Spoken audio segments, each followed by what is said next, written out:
recordar la estructura de la piel, ¿no es cierto? Tiene una epidermis, dermis y una capa subcutánea, ¿no? Y esto, los componentes de estas estructuras nos van a permitir sentir, o sea, percibir el dolor a través de las terminaciones libres, tener una mecanorecepción a través de las terminaciones nerviosas musculares, sentir, o sea, el tacto a través de los músculos de Meissner, sentir la presión por los círculos de Pacini y Merkel, percibir el calor a través de los corpúsculos de Ruffini y sentir el frío a través de los corpúsculos de Krauss, ¿no?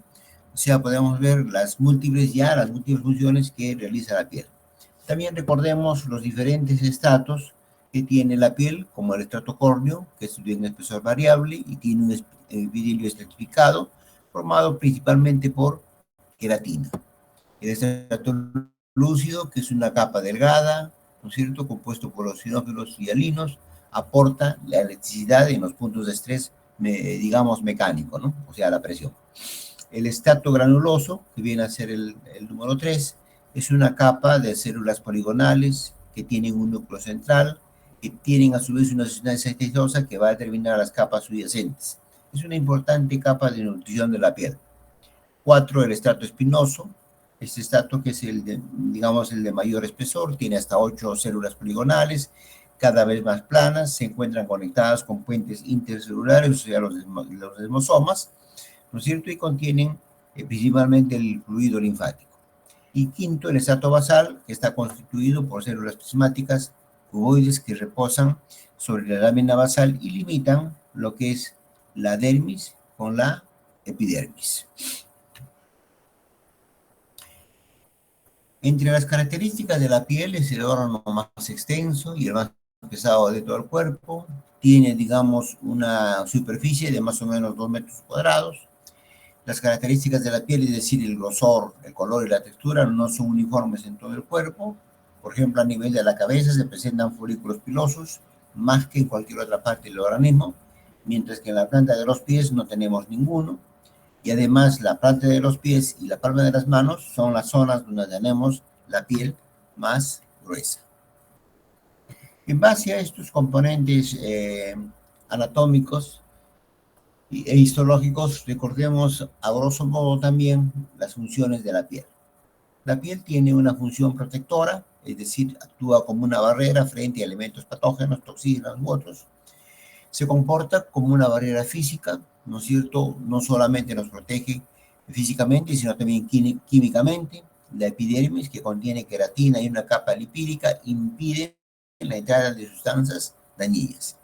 Esto también tiene que guardar con el pH de la piel, que es ligeramente ácido, para mantener una protección frente a los microorganismos.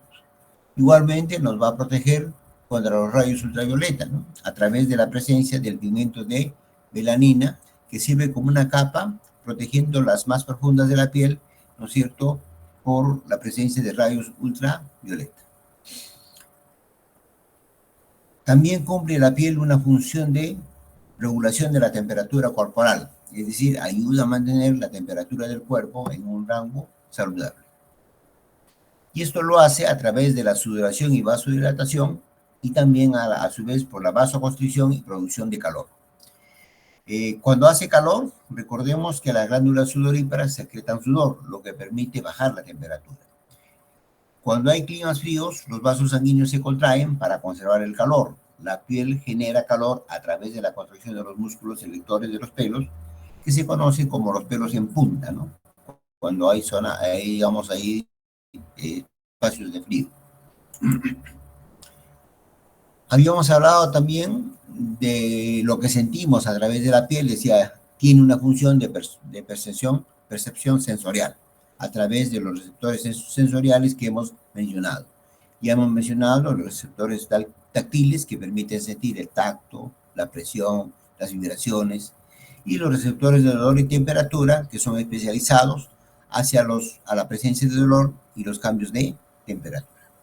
La piel también interviene en la producción de la vitamina D, que juega un papel muy importante en la nutrición de los huesos.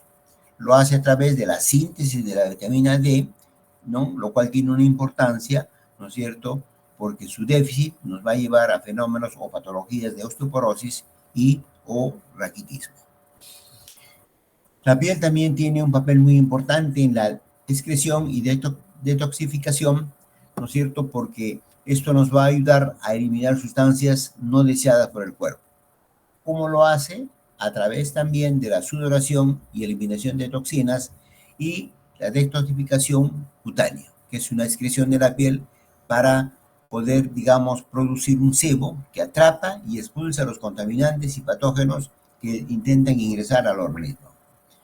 También la piel cumple una función inmunológica, es nuestra primera línea de defensa, juega un papel importante en el sistema inmunológico protegiéndonos de infecciones y enfermedades.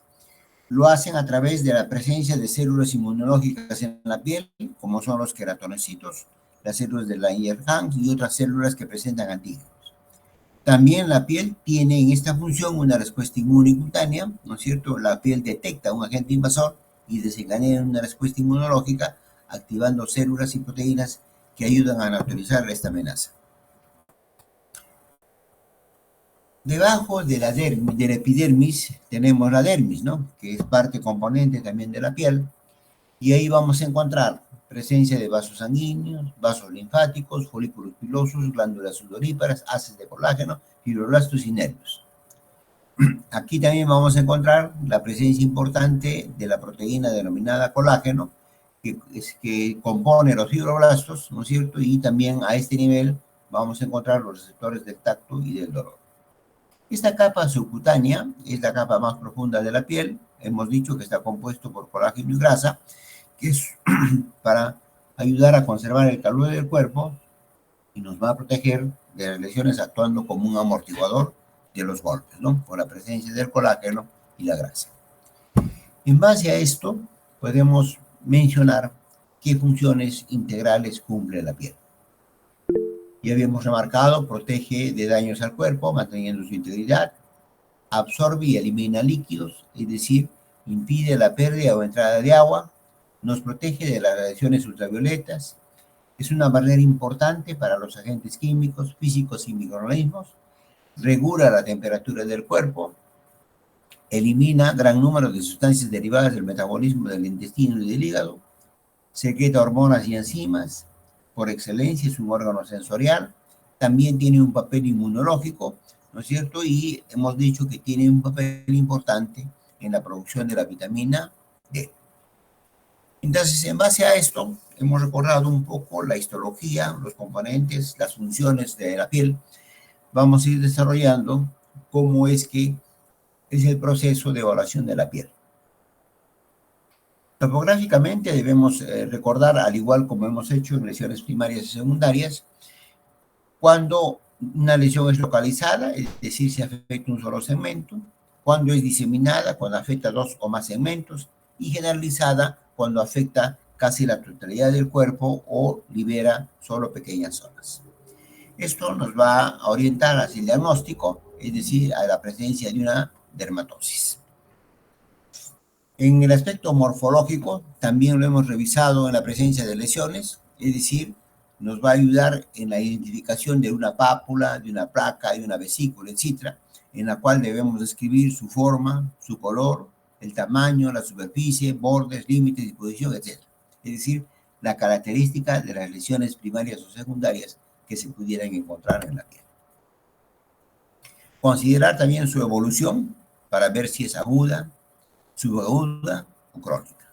Y evaluar el aspecto de la lesión en relación a los síntomas que nos va a referir a la persona o la persona a la cual estamos evaluando. Con la palpación, ¿no es cierto?, vamos a determinar la consistencia, si es dura o blanda. También a la palpación vamos a evaluar la superficie, si es rugosa, lisa o áspera. Y también si está adherido o no a planos profundos. Y así también, como a la presión, vamos a evaluar la temperatura y la sensibilidad de la piel. ¿Qué aspectos vamos a evaluar en relación a la piel?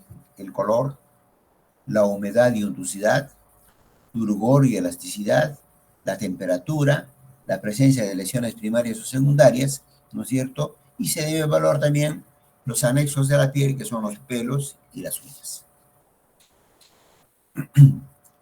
¿Qué momentos clínicos vamos a utilizar, digamos, en la evaluación de la piel?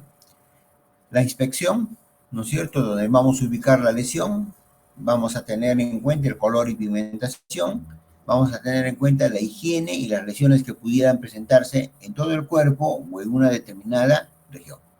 Habíamos dicho que mediante la palpación vamos a evaluar la humedad, la temperatura, la textura y grosor, y la turgencia y movilidad. En esta vista, ¿no es cierto?, puede haber una controversia, ¿no? Aquí tenemos una lesión primaria, es una mácula, ¿no es cierto? Y la literatura es un poco contradictoria a este nivel porque algunos dicen que debemos poner guantes para examinar la piel y otros libros nos dicen que no. En términos generales se aconseja que cuando vamos a evaluar la piel no debemos portar guantes porque nos va a quitar, ¿no?, la posibilidad de evaluar algunas características como es la temperatura, como la textura, la turgencia, etcétera, ¿no? En relación al color y la pigmentación, esto tiene que ver con las diferentes razas de la persona, es decir, blanca, amarillo, negra, como estamos viendo en el esquema. O también este color va a variar en diferentes zonas del cuerpo. La cara es diferente en color a las extremidades, a las partes expuestas por roce, a los órganos genitales, la línea abdominal, los pezones y las aureolas tienen un color diferente al resto de nuestra piel. Entonces, el color y la pigmentación puede deberse a un aspecto racial, como también puede deberse a las diferentes zonas de nuestro cuerpo, ¿no? El color, ¿no es cierto?, depende principalmente de la melanina, ¿no es cierto?, un color oscuro marrón, de la sangre, que le da un aspecto rojizo, del grosor por la presencia del colágeno y tejido elástico. Dentro de ellos, o esas variantes de color, recordemos la palidez, que viene a ser una pérdida anormal del colorido de la piel y mucosas, puede ser de característica transitoria, fisiológica, como ejemplo en el frío, o patológica en el síncope, o si es generalizada, por ejemplo, en los casos más comunes, que es la anemia, ¿no es cierto? Y debemos inspeccionar las mucosas palpebrales, ¿no es cierto?, y las mucosas del labio inferior. La ictericia, como vemos en este caso, viene a ser un color amarillento de la piel y mucosas por aumento de la bilirrubina, mayor de 2 gramos por decilitro. Esto se evidencia principalmente a nivel de la esclerótica. La otra variante de color es la rubicundez, que es un color enrojecido de la piel. Puede ser también transitorio, por ejemplo, fisiológico en el caso de la vergüenza, o patológicos en el caso del climaterio. La causa es la pequeña dilatación de los vasos, por ejemplo, en pacientes alcohólicos, en aumento de la hemoglobina, casos como policitemia vera o bronquitis crónica. Habíamos dicho que las variantes de color dependen del pigmento de la melanina, dependiendo del aspecto racial, herencia o exposición al sol, riqueza de los capilares sanguíneos, que va a permitir una perfusión tisular, la presencia de una cantidad adecuada de hemoglobina, la oxigenación y el grosor de la piel. Esto puede influir en que la piel puede verse de un tono rosado, rubicundo, pálido, cianótico, etc. Se ve mejor las variantes de color en las personas de raza blanca que en las personas mestizas o de raza negra. La cianosis, por ejemplo, es una coloración azulada de piel y mucosas cuando se encuentra una hemoglobina reducida de 5 gramos por decilitro, periférica por retardo en la circulación periférica, pacientes cardíacos que tienen los miembros distales o los labios de color azulino, es fría, ¿no es cierto? La piel azulada o fría, en la parte central va a comprometer piel y mucosas y es caliente. Cuando hay causas de cardiopatía congénita o enfermedad pulmonar crónica, debemos examinar la mucosa labial, la mucosa lingual, la conjuntiva palpebral y los lechos unguiales. ¿No? Esto nos puede ir indicando, ¿no es cierto?, cuando hay estas variantes de color, ¿no?, nos puede ir indicando patología de carácter cardiovascular o enfermedad de carácter pulmonar crónica. La melanodermia, ¿no es cierto?, no viene a ser sino una coloración negruzca de la piel, y hemos dicho, por acumulación de pigmentos melánicos, ¿no es cierto?, especialmente en zonas de pezón, areolas genitales, en el periné, etcétera, ¿no? O también en zonas expuestas al sol y la mucosa bucal. Por lo general, se va a presentar de forma patológica en la enfermedad de Addison y también en síndromes prosfleríticos. Es decir, estamos hablando de presencia de varices en los miembros inferiores. En la hemocromatosis es un color bronceado de la piel, tipo sepia o marrón. También puede presentarse en la cavidad oral, a nivel de la mucosa oral, por depósitos de hierro en la piel, en órganos, y se deben generalmente a caracteres de enfermedades sistémicas. Como vemos en este caso, una coloración parduzca o azulina del bermellón de los labios, o un carácter ictérico de la conjuntiva palpebral. En ambos casos son evidencias de patología sistémica o presencia, ¿no es cierto?, de alteraciones localizadas de la piel, esparcidas, o coloración rojiza de la piel en pacientes hipertensos, en pacientes ancianos, en pacientes con coagulopatías, ¿no es cierto?, donde se conocen las lesiones como epivicios, o sea, un engrosamiento de los capilares sanguíneos, que puede presentarse generalmente a nivel de la nariz u otras zonas expuestas del cuerpo. A este tipo de variantes debemos asociar si se presentan o se asocian a síntomas como dolor, prurito, sensación de quemazón. También debemos tener en cuenta las circunstancias en las que aparecen, es decir, si están relacionadas a alguna enfermedad o por el consumo de algunos medicamentos.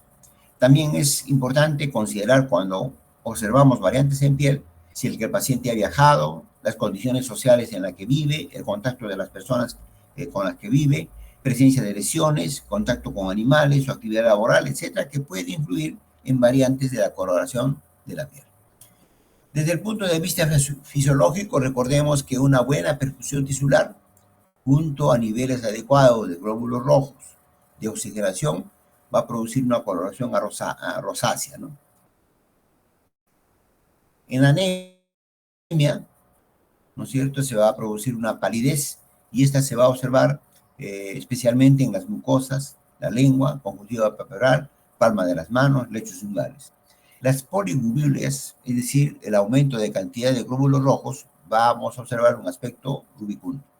En una oxigenación defectuosa, con mayor cantidad de niveles de hemoglobina reducida, se va a asociar a cianosis. En los labios, la lengua, la mucosa en general, como hemos visto. En estados de shock, es decir, no hay colapso circulatorio, con vasoconstricción cutánea se va a asociar a palidez, frialdad, y esto se va a apreciar mejor en las manos, pies, pabellón auricular y punta de la nariz. Veamos este caso, por ejemplo, un color azulado del bermellón de los labios o la zona de transición de los labios. También las alteraciones en otros pigmentos pueden dar, digamos, presencia a variaciones de la color de la piel. Por ejemplo, el aumento de bilirrubina, más de 2 miligramos por decilitro, va a producir ictericia, ¿no es cierto?, por aumento de carótenos, y se puede observar también en alta ingesta de zanahorias que da lugar a una color amarillento. En enfermedades que se asocian a cambios de coloración en la piel, como la hemocromatosis suprarrenal, en la enfermedad de Addison, en cirrosis hepática, insuficiencia renal crónica, la piel, de acuerdo a la evolución de estas enfermedades, va a tener una coloración oscura. También como resultado de fenómenos físicos, ¿no es cierto?, como ocurre en varias zonas del cuerpo, va a haber hiperpigmentación, es decir, en zonas de roce a nivel del cuello, o por traumatismos repetidos. En cambios localizados de coloración tenemos, por ejemplo, en el embarazo, ¿no es cierto?, por presencia de estrógenos, va a haber una mayor coloración a nivel de la cara, a nivel de las mejillas, que se conoce como cloasma gravídico, es decir, en la mujer embarazada. También en pacientes con lupus eritematoso también puede presentar eritema en las mejillas, que se conoce como mariposa lúpica. Aquí esta vista ya lo hemos presentado en una clase anterior. Vemos un cambio de coloración en la piel por presencia de hematoma. Hematoma no viene a ser sino depósito por presencia traumática a nivel de la capa de la dermis. También puede haber trastornos que se producen a nivel del pigmento melánico, como ocurre en el albinismo o como ocurre en el vitíligo, que estamos observando en esta imagen, que es una alteración localizada por desplazamiento o pérdida del pigmento que va a ocasionar una decoloración. Esta decoloración también puede producirse en algunas cicatrices. Ya habíamos hablado sobre las variantes étnicas del color de la piel y mucosas, ¿no es cierto? La pigmentación por razas, como podemos ver aquí las variantes, ¿no es cierto? Desde la raza blanca, la raza mestiza hasta la raza negra, ¿no? Pueden presentar variantes, digamos, en la coloración de la piel que no necesariamente son, digamos, la higiene y las lesiones, ¿no es cierto? La higiene, ¿no es cierto?, va a determinar fisiológicamente si hay daño en la piel, y esto tiene que ver con el aspecto social y cultural de la persona. En relación a esto, las lesiones generalmente pueden estar, las personas con buena higiene están libres de lesión, y en otras personas puede observarse, digamos, algunos trastornos. La presencia de escoriaciones, cicatrices, pliegues y pecas, ¿no es cierto?, pueden deberse también a aspectos funcionales, sociales o raciales de la persona. A la palpación de la piel, y habíamos descrito cómo debemos hacerlo, debe ser de manera superficial y ligera, haciendo pequeños pliegues entre el pulgar y el índice, ¿no es cierto?, para notar las siguientes cualidades. Evaluar la humedad de la piel, que va a depender, como hemos mencionado en las primeras láminas, de las glándulas sudoríparas y las glándulas sebáceas, que se encargan de lubricar normalmente la piel. Para poder evaluar el grado de hidratación y la cantidad de tejido subcutáneo, debemos tomar la piel entre el dedo índice y pulgar, ¿no es cierto?, para poder evaluar su consistencia. En la ansiedad, ¿no es cierto?, puede provocar un aumento de sudoración. La ansiedad también va a producir palmas húmedas, sudoración en las axilas, la frente y el cuero cabelludo, ¿no? Esto hay que tomarlo en cuenta, digamos, en relación a su hidratación y en relación a su resequedad o sequedad que pudiera presentarse. Cuando la humedad de la piel está aumentada, se conoce como hiperhidrosis, es decir, la piel se ve de aspecto mojado, puede ser generalizado en situaciones ambientales o por actividad física o localizada, por ejemplo, en la región axilar, en la región inguinal, en la palma de las manos, que reflejan signos de ansiedad, ¿no?, por actividad simpática aumentada, como también puede haber grados de deshidratación que generalmente tienen que ver con la edad en el paciente anciano. Pero veamos, por ejemplo, aquí una palma de las manos bastante húmeda, sudorosa, y la piel perioral, o sea, cercana a la cavidad bucal, que vemos signos de deshidratación por descamación y sequedad de la piel.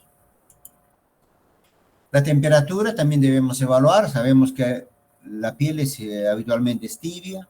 Se debe evaluar palpando con el dorso de la mano para poder comprobar nuestra propia temperatura con la del paciente. Se debe tener en cuenta la coincidencia con el evaluador. Si está aumentada, es decir, si está caliente, puede ser generalizada en estados febriles o localizada por procesos inflamatorios regionales. Puede estar disminuida, es decir, fría, que también puede ser generalizada por hipotermias o localizadas por situaciones vasculares isquémicas loco-regionales. Loco-regionales quiere decir localizado. La evaluación de la piel, de la temperatura de la piel con el dorso de la mano, no reemplaza la evaluación de la temperatura corporal, como hemos revisado cuando hemos hablado de funciones vitales. Debemos evaluar también la textura y grosor de la piel. La piel no expuesta es lisa, ¿no es cierto?, mientras la expuesta es rugosa. Una piel que está protegida es bastante lisa, una piel que está expuesta ya tiende a ser rugosa.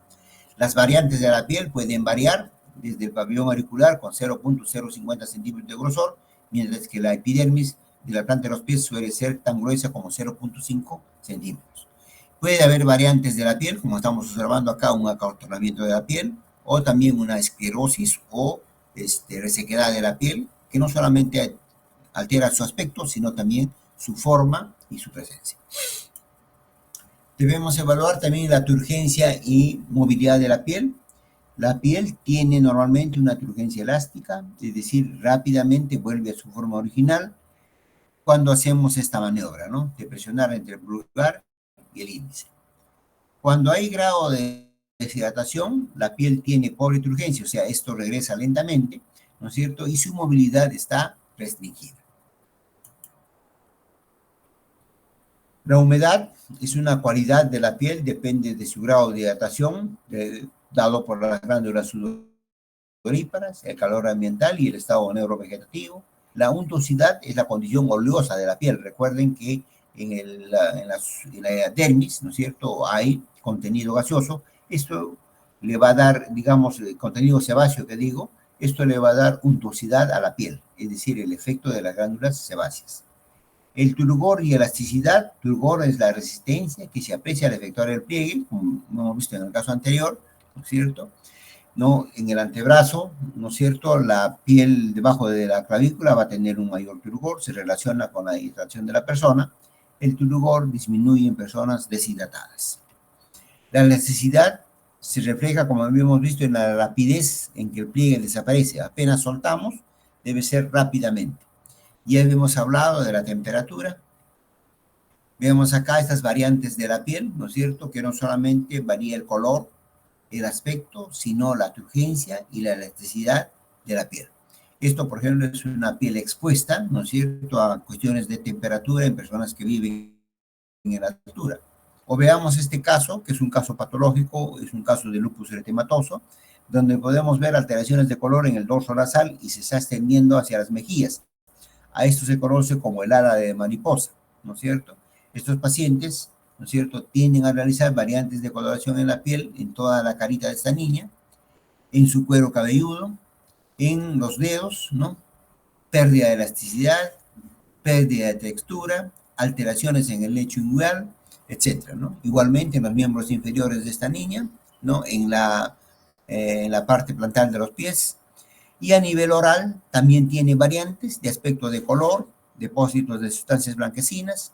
Ya habíamos visto estas imágenes en clases anteriores, donde esta niña tiene alteraciones a nivel gingival, inflamatorias por cierto, y alteraciones a nivel dental. Presencia de lesiones blanquecinas características de la micosis a nivel de la zona de la mejilla y también a nivel lingual de esta niña con presencia de saburra lingual.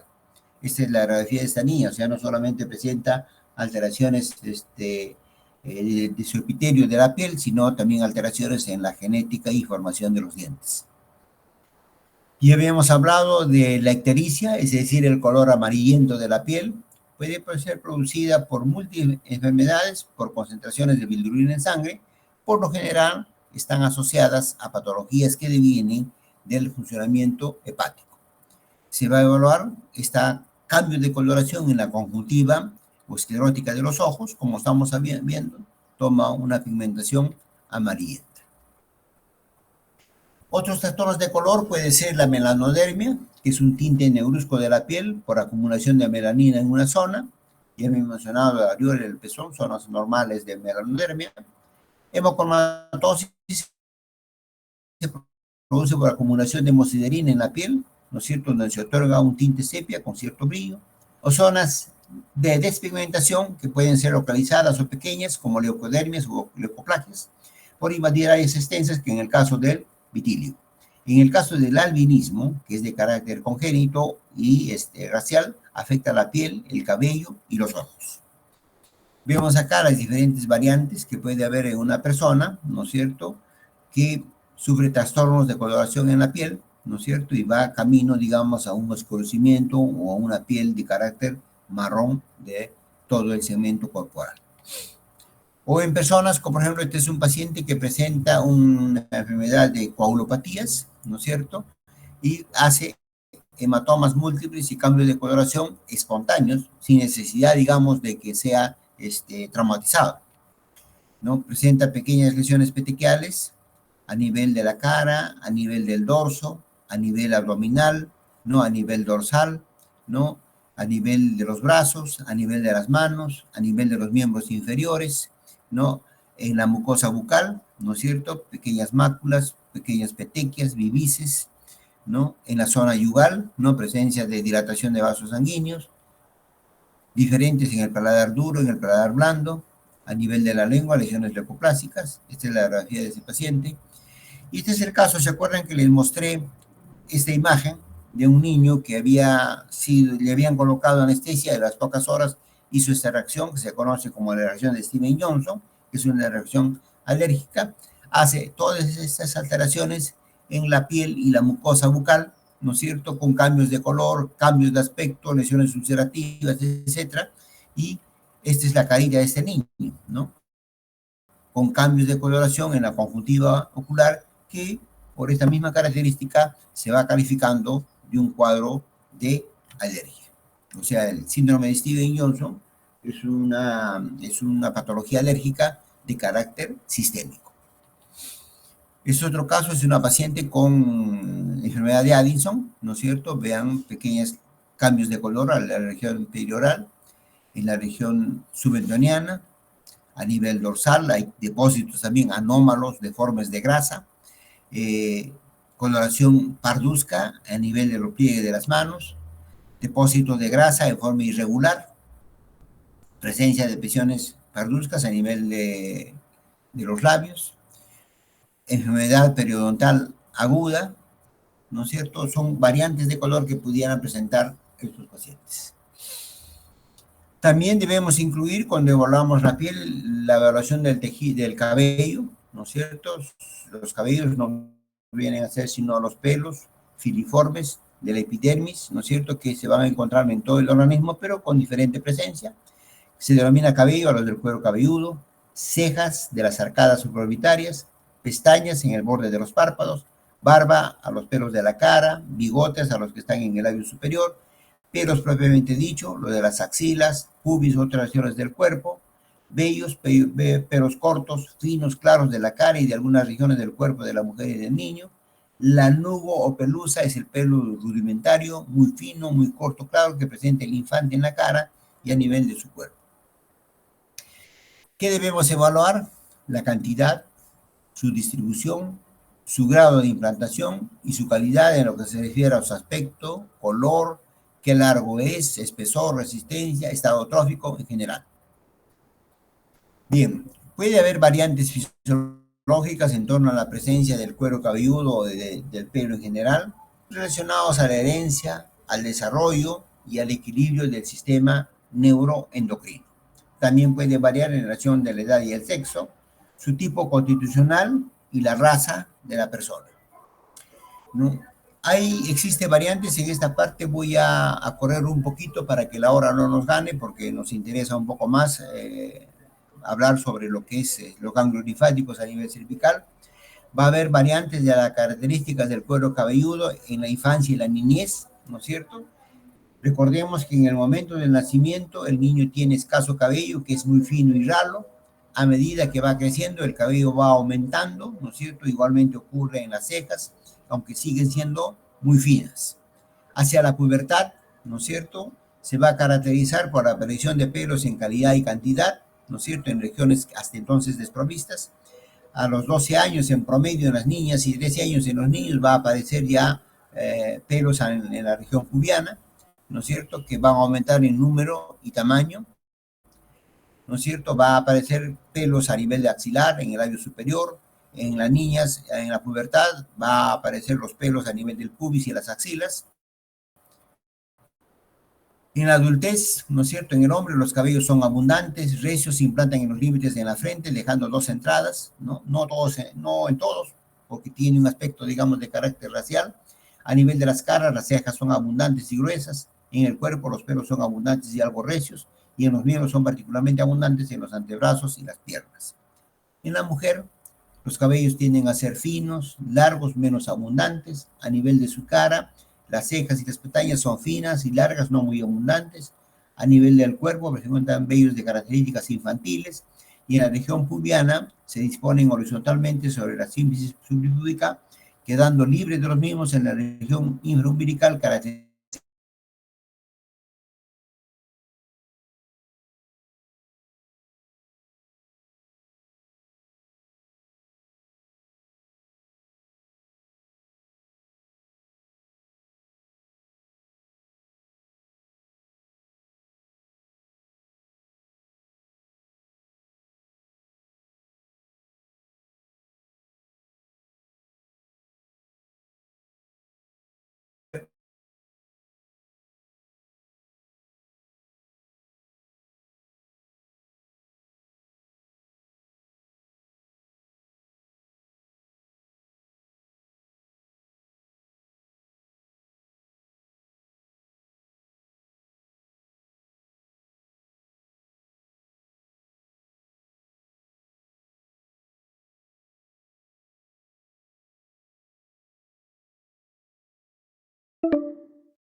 Puede deberse relacionados a enfermedades de vitíligo o también puede deberse a trastornos de la glándula tiroides, ¿no?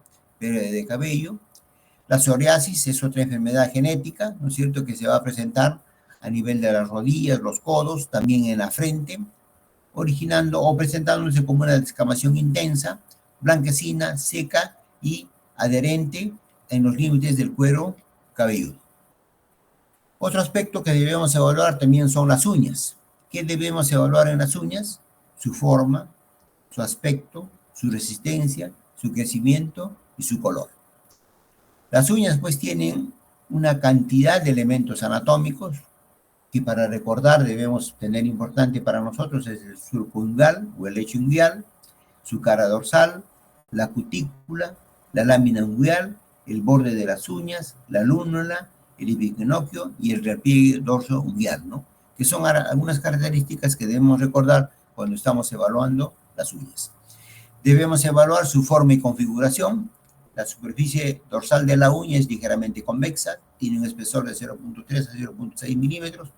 Su color, ¿no es cierto?, es uniforme, a excepción de la lúnula y el resto de la uña, ¿no? Para nosotros, una manera indirecta de poder evaluar, por ejemplo, los estados anémicos es el llenado capilar, ¿no es cierto?, como estamos viendo acá.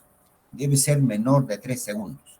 O sea, presionamos ligeramente la uña, se va a poner pálida o blanquecina, y una vez que soltemos, debe recuperar su color en menos de 3 segundos, ¿no? En ese caso, que es una prueba clínica, debemos decir que se encuentra de características normales.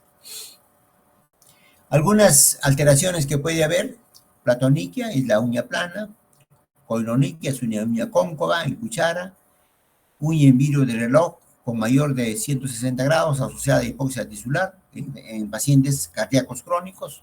Onicofagia es una uña desgastada que se observa en pacientes que se comen las uñas por alteraciones, digamos, de carácter de ansiedad o psiquiátricas. Onicorexias o uñas frágiles partidas con borde irregular. Onicomicosis, presencia de lesiones por hongos. Onicochausis, hipertrofia de las uñas. Líneas de Bo, grietas transversas a nivel de las uñas. Se dice que es malnutrición en enfermedad severa. Ya habíamos hablado de estas características, uñas en vidrio de reloj, ¿no? Y simplemente para recordar cómo una piel joven puede ir variando hacia una piel vieja, y tenemos que tener en cuenta sus características patológicas, fisiológicas y de edad.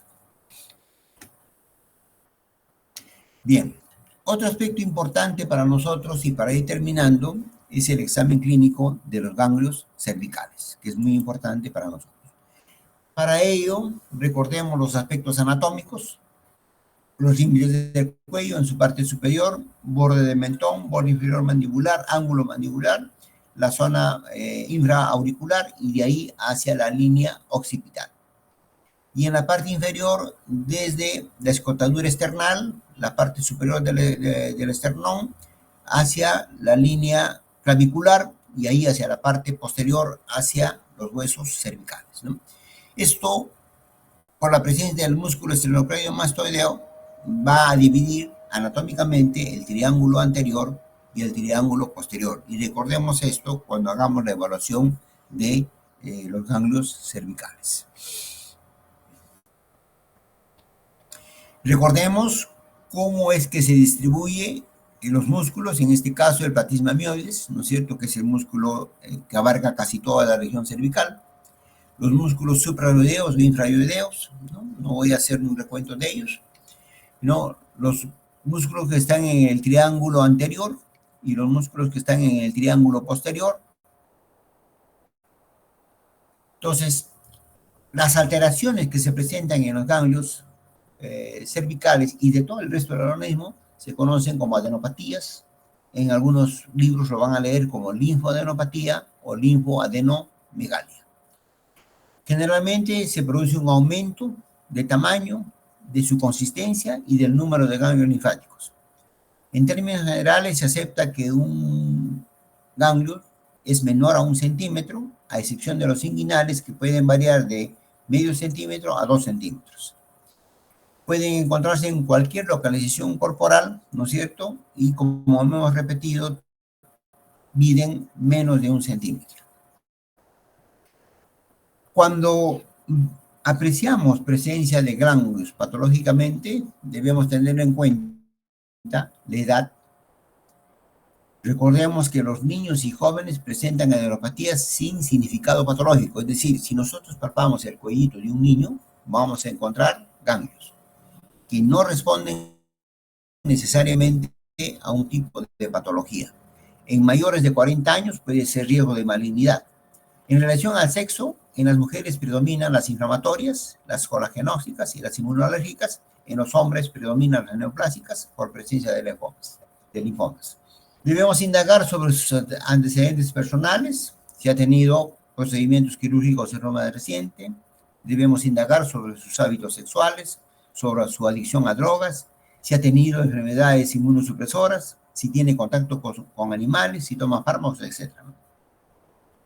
En relación a sus antecedentes familiares, debemos evaluar sobre todo la presencia de enfermedades infectocontagiosas de carácter familiar como la tuberculosis. En razón de su cronología, es muy importante evaluar el tiempo de evolución de estas patologías. En términos generales, se acepta si es inferior a 15 días, es probablemente que sea infeccioso o enfermedad hematológica.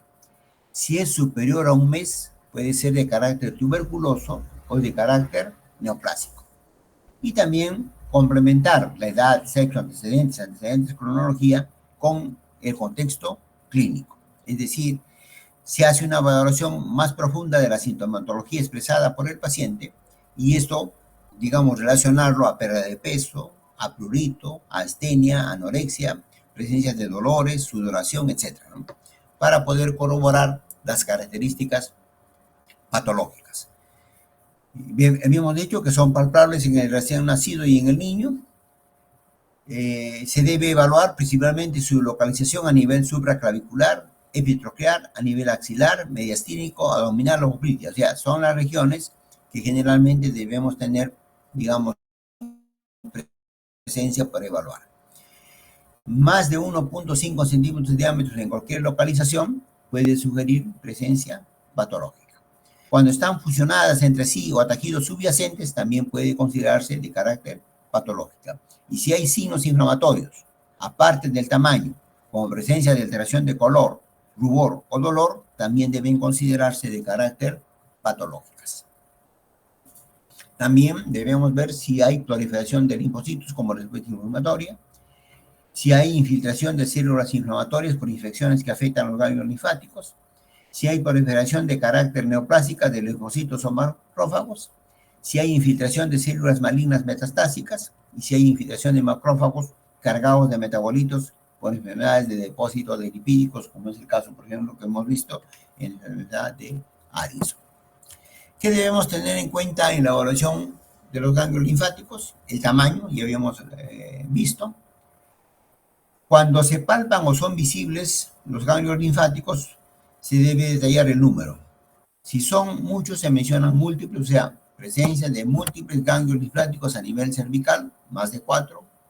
Y si su tamaño, describir su tamaño en términos de centímetros o milímetros o centímetros, y describir si están aislados o si están confluentes o si están unidos, ¿no es cierto? La confluencia, recordemos que es importante porque determina patologías como linfomas, especialmente en la enfermedad de Hodgkin, ¿no es cierto? Y forman una especie de una masa o pelota. ¿Dónde debemos evaluar los ganglios cervicales? A nivel de la región preauricular, a nivel retroauricular, a nivel occipital, a nivel submentoniano, a nivel submaxilar, a nivel tonsilar, evaluar la cadena cervical superficial, la cadena carotidia, la cadena relacionada al nervio espinal y la zona supraclavicular. Es decir, en estas regiones o zonas debemos evaluar. Ya habíamos visto que se evalúa tanto por inspección, por palpación. Digamos, ya para ir evaluando en el paciente, debemos hacer que el paciente incline la cabeza ligeramente hacia adelante para que no tense los músculos cervicales, ¿no es cierto? Moviendo hacia el lado que uno desea examinar. Se debe palpar los ganglios usando la punta de los dedos con movimientos suaves y rotatorios. Al examinar los ganglios submentonianos y submandibulares, dejemos que la punta de los dedos estén por debajo de la mandíbula y tirar ligeramente la piel para poderlos identificar con una leve presión. Ya habíamos visto que el paciente debe inclinar la cabeza hacia adelante. Debemos también palpar los ganglios del grupo anterior y del grupo posterior, teniendo en cuenta la ubicación del músculo esternocleidomastoideo y el trapecio. Debemos también evaluar su localización, su volumen y si tiene presencia o no de líneas o trayectos rojos.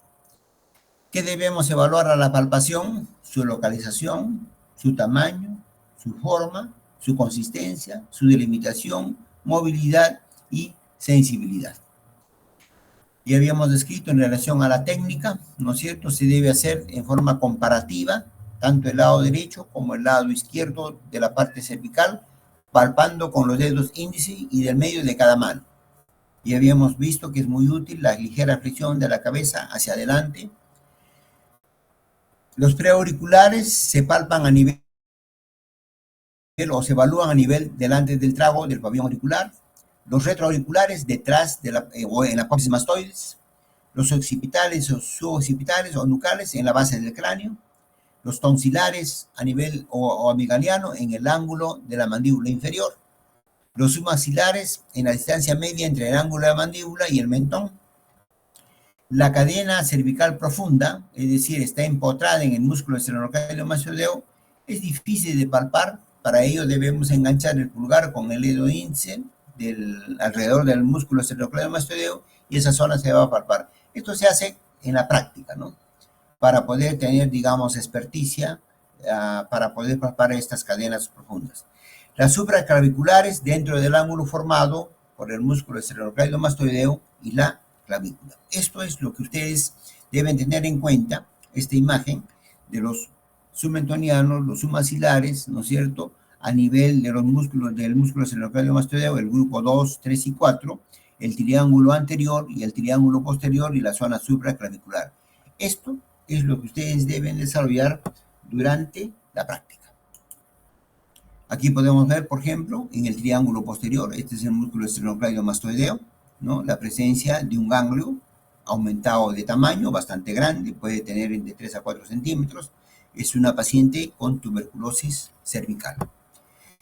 Una paciente que tiene enfermedad de Addison, pero a su vez tiene una confluencia de adenopatía. Otro caso, ¿no es cierto?, en el triángulo anterior, el músculo esternocleidomastoideo está acá, ¿no es cierto?, relacionado a los vasos sanguíneos, ¿no es cierto? Vemos cambios, no solamente aumento de tamaño, sino cambio de coloración, y si lo palpamos es doloroso, también en un paciente de edad avanzada que tiene un cuadro de tuberculosis cervical. Debemos apreciar la movilidad, si están móviles o adheridos a planos profundos, su consistencia, si tiene presencia de quistes, a veces puede ser como una vejiga llena de agua o abscesos por drenar, su localización, como hemos visto en los diferentes triángulos. Esto es muy importante, esto deben hacer, repito, en la práctica, el docente les debe ayudar a identificar, debemos hacer evaluación de su localización y su sensibilidad. Simplemente para recordar, ¿no?, las vías del drenaje linfático, el externo en las líneas rojas y el interno en las líneas oscuras, ¿no es cierto?, para ver cómo va drenando de la boca a la faringe. Recuerden que los procesos infecciosos bucales, dentalveolares, apicales, van a ir a drenar hacia la zona mentoniana, hacia la zona submaxilar, hacia la zona tonsilar y de ahí a la cadena cervical.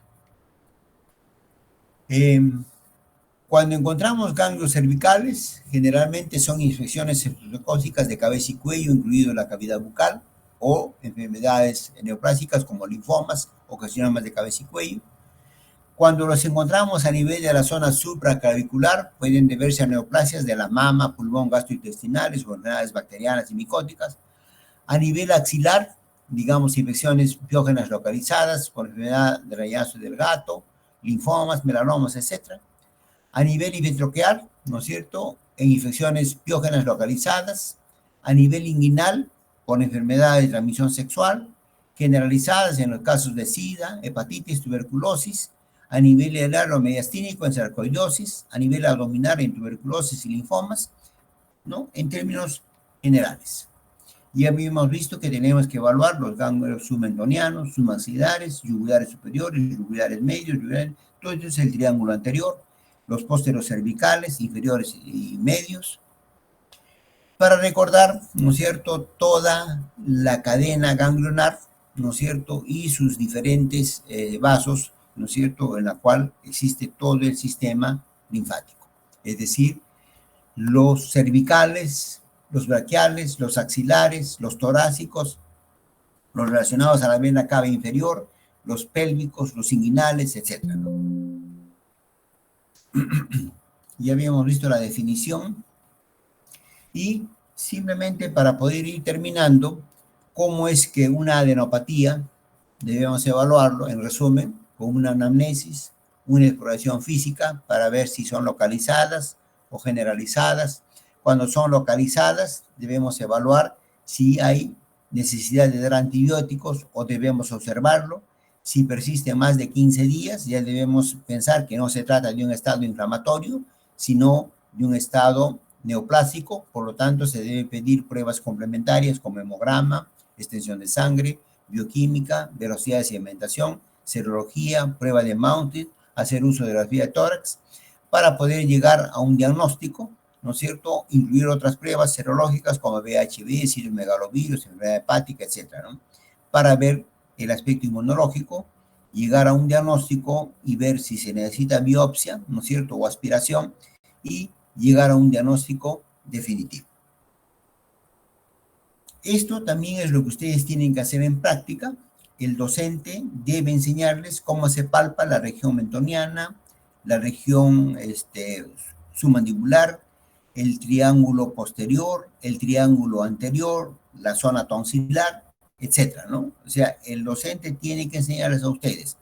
Ahora, les he pedido, por favor, que se pongan de acuerdo con el docente tutor, porque estos feriados nos altera el cronograma, pero ellos deben hacer lo posible por recuperar la parte práctica de esta clase.